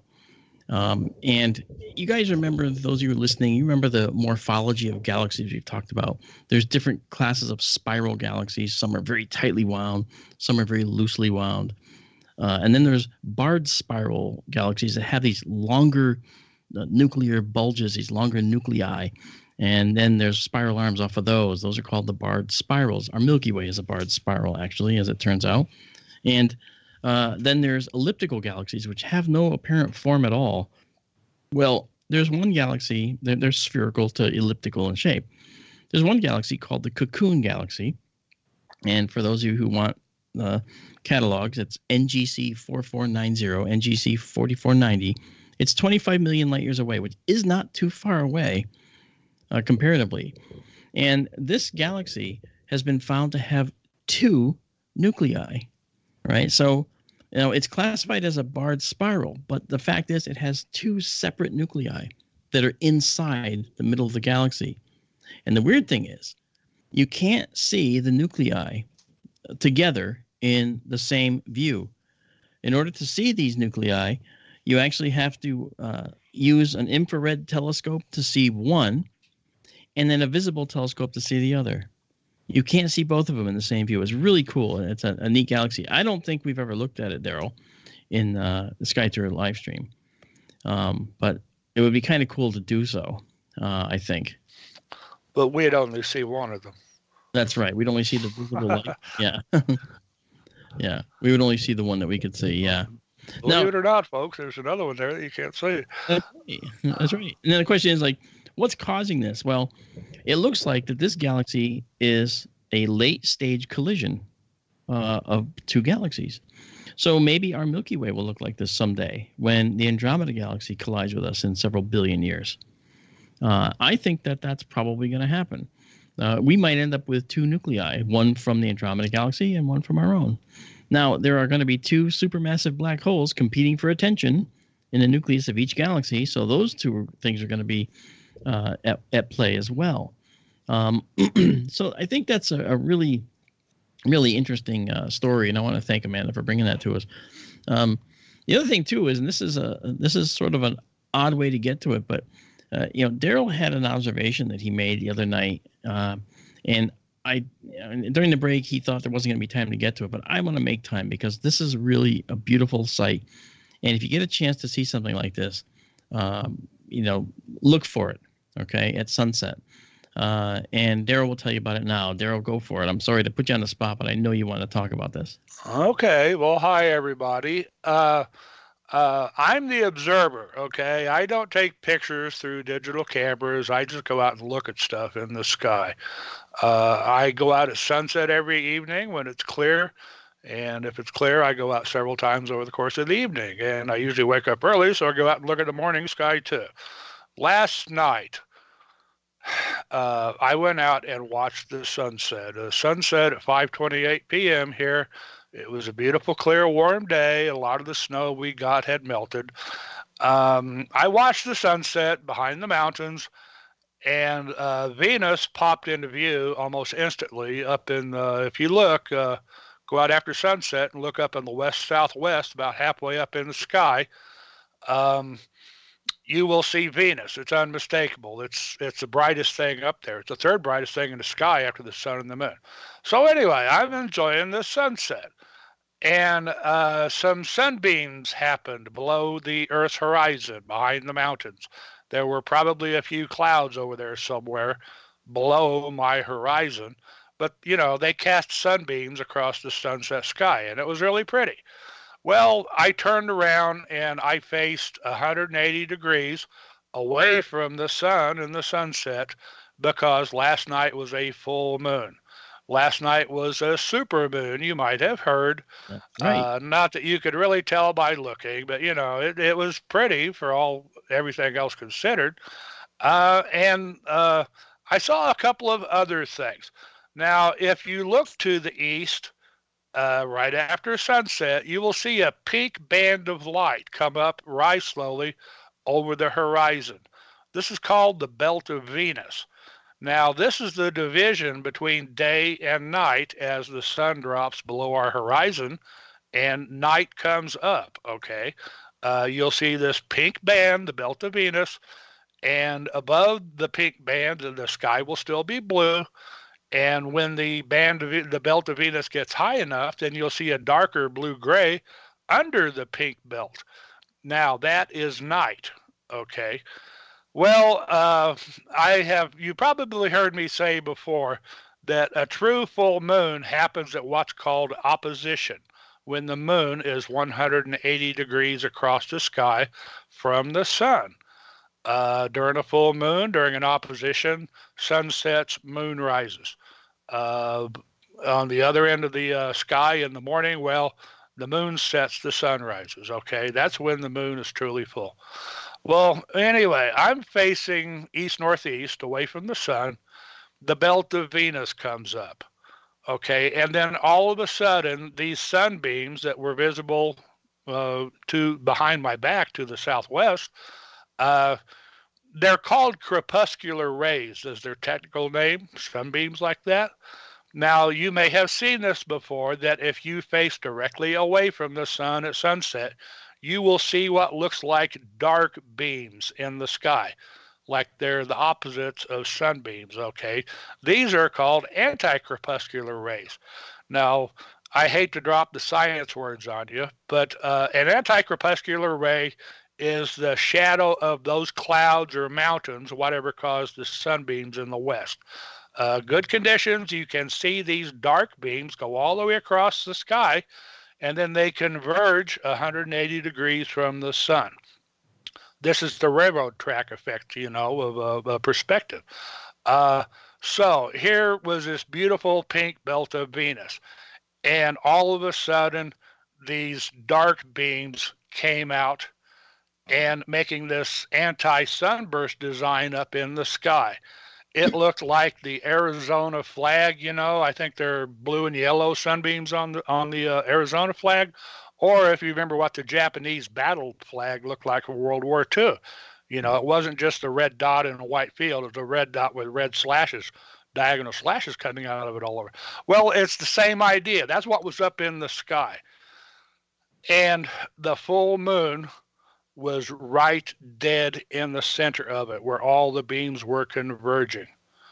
And it was just absolutely stunning to see. This has to be this is the coolest thing I've seen since the eclipse back in 2017. But God, you had to be there. And no, I didn't take pictures of it. It was such an ephemeral thing. I didn't want to run in the house to get my camera, because it was very well could have been gone by the time I got back outside. So I just stood there and I drank it in. It was, you imagine a pink band and it's got blue and pink beams coming up out of it, the crepuscular and the anti-crepuscular rays. And right in the center of the point where all these beams were converging, here was the moon, the full moon, dead center in it. And it's just one of the coolest things I have ever seen in my life. And I've been observing for 40 years. I just had to share that. I'm glad try to paint a picture in your mind, and maybe you can visualize what I saw last night. And I did not get a picture of it. That's the only thing that is a negative about your experience. But you know what? The way you tell the story, I think, is just great anyway, because it paints the picture fine for me anyway. I know Amanda enjoys the way you paint pictures in our minds as well. Yeah. So that's spectacular. So Daryl, thank you for that. That's the coolest thing. And I know we have a caller on hold, so I'm going to bring that caller in now. So get ready, guys, because it might be a call from a heckler or something, someone that wants to criticize us, But we'll see. So here we go. Hey, caller, you're on the air. This is Mark. How you doing? Hi, Mark. How you doing? It's Ronald, and hello to Amanda and Daryl. It's Ronald.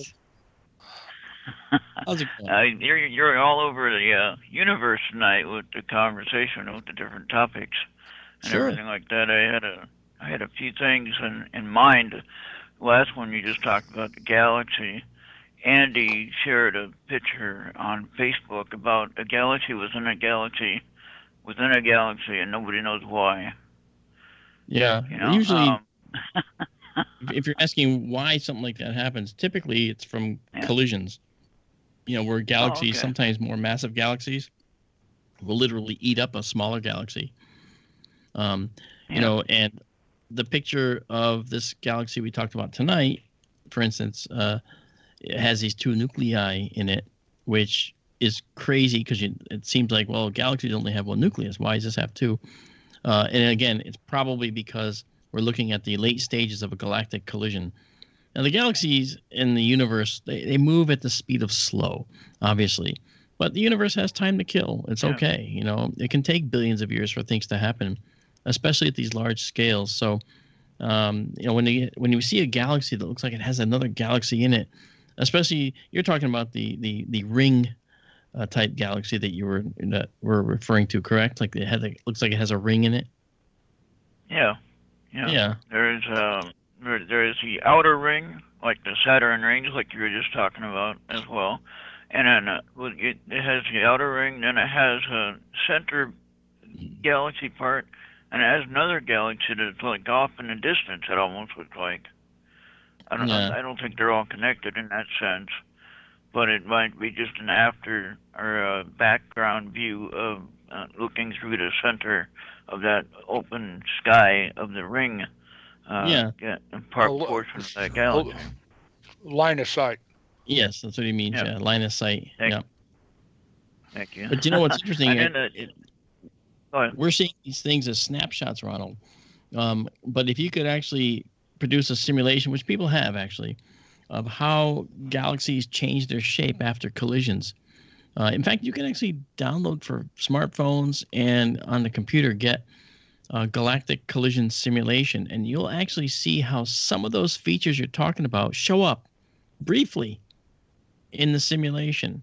That shows that and what's brief in the simulation could be hundreds of millions of years for us.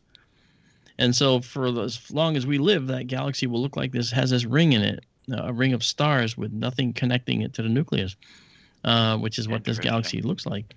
But the fact of the matter is that this is just a snapshot, and we're not seeing it. We're not seeing the motion that brought it to this stage, and it's going to get it from the stage to something else.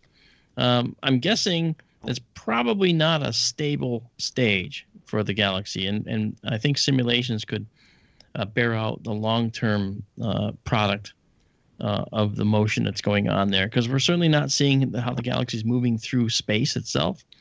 We're not seeing how the ring is rotating. We're not seeing if the ring is warped, because sometimes the rings are actually warped. They go up at one end and down at another, and vice versa.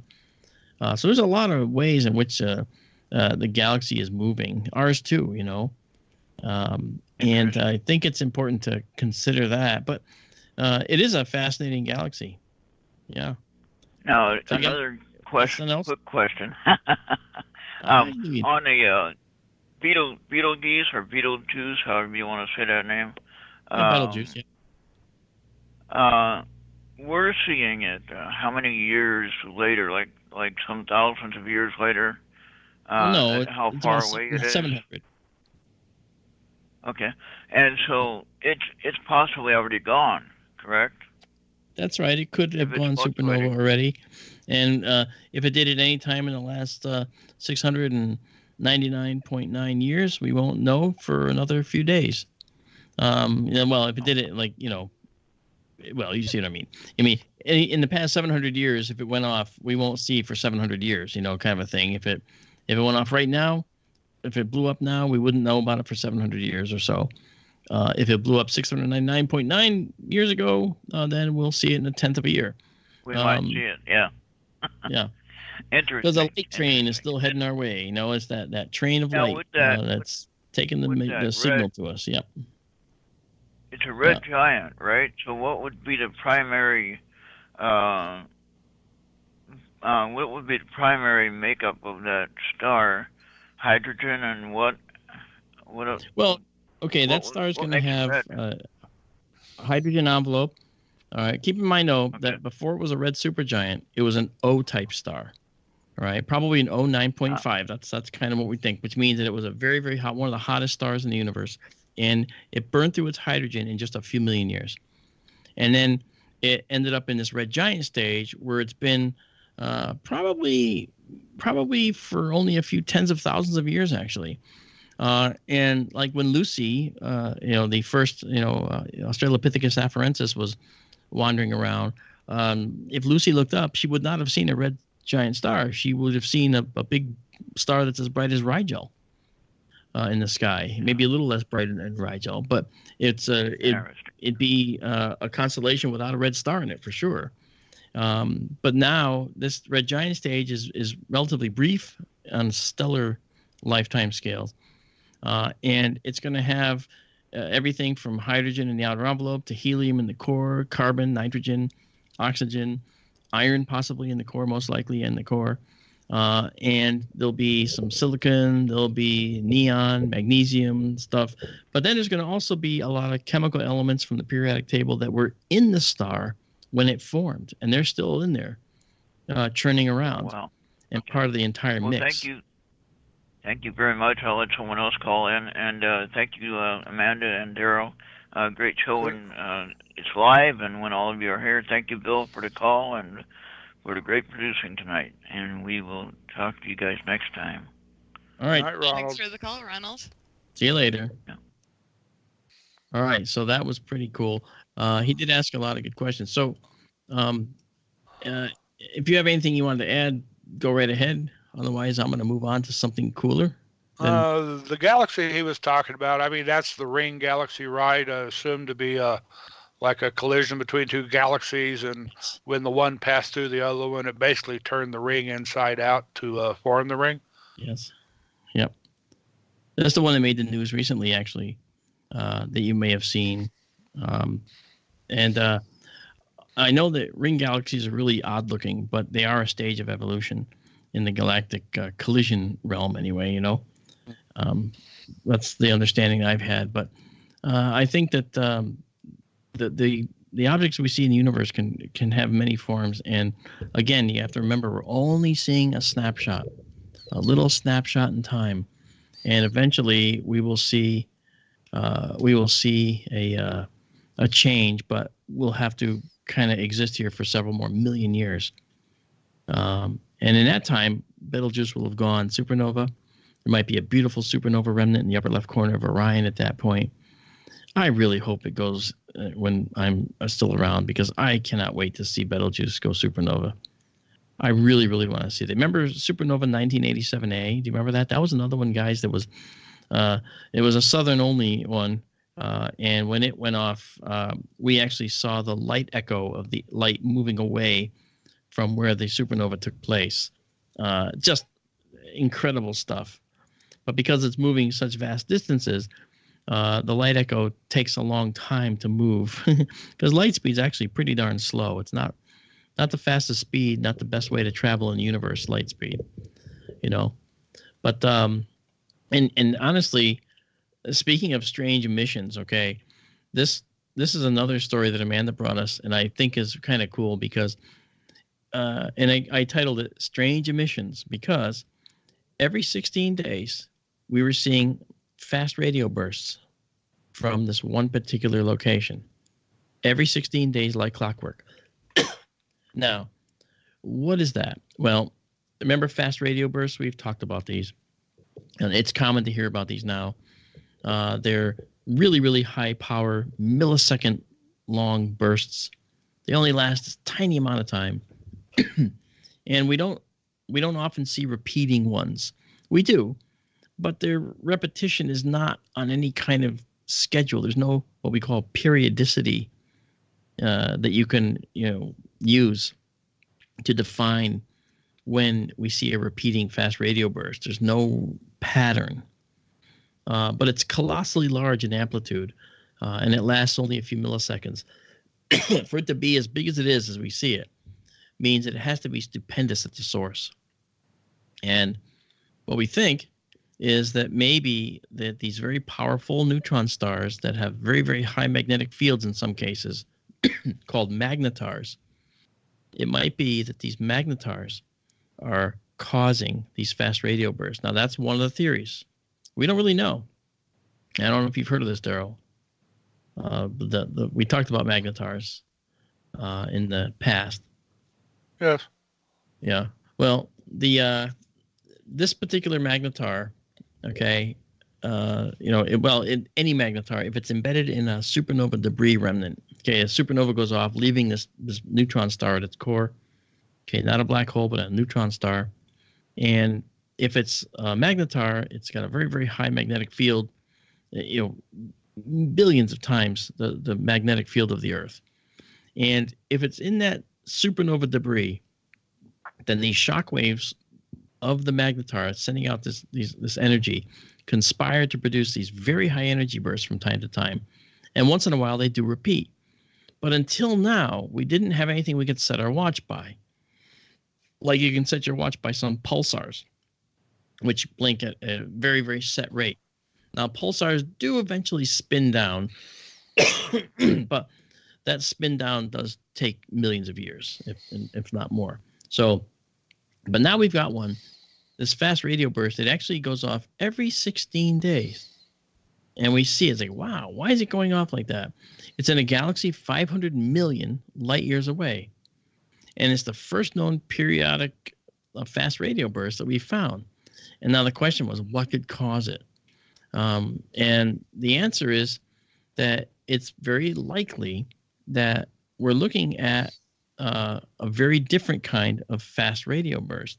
One maybe that's happening constantly, but something's blocking it on a regular basis.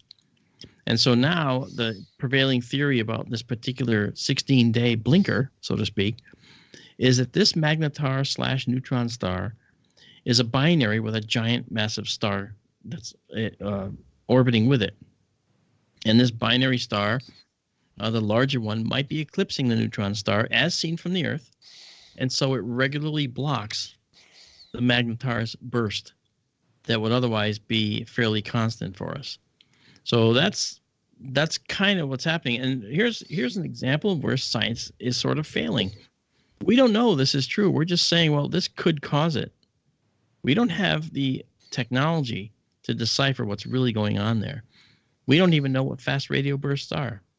Some people say, oh, they're intelligent sources. Well, if they were, they're using a very slow method of communication, because light speed is not fast. Yes, light speed's the fastest regular speed that you can travel in the universe, but it's not the best way to get a message across the universe. And we don't even have the technology to accomplish the best way, would be to fold space and so forth, May I add, you said yourself, this event has to be on such a colossal scale. This is not alien signaling us. I've seen some headlines that said, oh my God, they're messaging us, Well, if a civilization did create such powerful bursts, they're nobody we'd want to mess with anyway. But just like you were talking about with Betelgeuse being 700 light years away, I think I remember reading that this source actually was 500 billion light years away, 500 million light years away. Yes, exactly. It's that, if somebody was signaling us, well, they're going to have to wait another 500 million years until they hear back from us. Once we figure out how to do it. Yeah, that's the problem, isn't it? And that's well, the point is, it's all a natural process. Nobody's winking the big eye at us or anything like that. Yeah, in this case, I think that's correct. I mean, would I like to know if there's a big eye blinking out there? Absolutely. I mean, my book, The Populated Universe, I wrote actually talks about extraterrestrial life and finding extraterrestrial life and using advanced forms of propulsion maybe down the line. We have an actual funded labs right now to actually look at the warp drive, which is actually colloquially named because of Gene Roddenberry in Star Trek, but it actually does talk about folding and bending of space. And now it looks like that's something that might be plausibly doable in a not so distant future. And more on that in another show when we come back with Sky Tour Radio once again. Daryl, did you have a good time tonight? I had a wonderful time. And Amanda, did you have a good time tonight? Always. And I had, as usual, a wonderful time. And most of it was because of our KGRA listening audience for whom we do this. Thank you, guys. If you get a chance, check out Sky Tour live stream on YouTube and subscribe to that channel. And there you will hear Amanda and Daryl again as we go through and take you on a different type of tour, but this time with visuals and telescopes, live observatory telescopes. And keep in mind that we're looking for an April opening of our new Arizona observatory to go with the East Coast Observatory. So we'll have two. So that said, join us on SkyTour Livestream. Thank you for listening to SkyTour Radio here on KGRA Radio. I'm Mark D'Antonio with Amanda Curran and Daryl Mason. Or should I say Amanda Curran and Daryl Mason? Did I say it wrong? I'm not make sure I put her first. I don't remember. And I'll thank you for coming, and we'll see you next time. Bye-bye. Good night, everybody.